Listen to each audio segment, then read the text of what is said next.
今日开始，赶紧来关心站6:36发生地震，全台湾拢有感觉。地震的中央伫花莲富里，深度17公里，加在各地无传出严重的灾情。气象署地震测报中心无排除讲未来3天内有可能会阁发生规模4.5到5.5的地震尾，所以民众就要细致。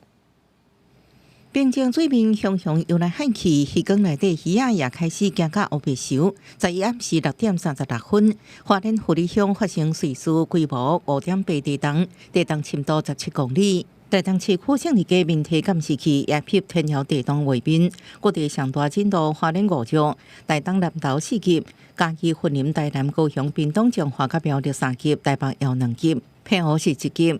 因讲是全台湾拢有感觉。那由于这一起地震的深度很浅，所以对于整个台湾都造成明显有感的地震。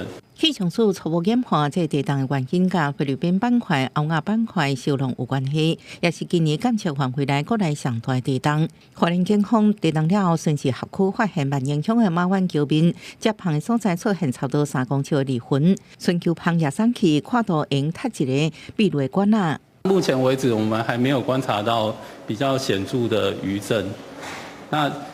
但是我不排除在未来3天内可能会有规模4.5到规模5.5之间的余震可能会发生。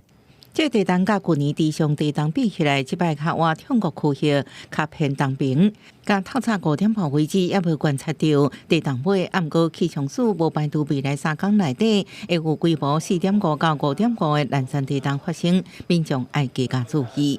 记者综合报道。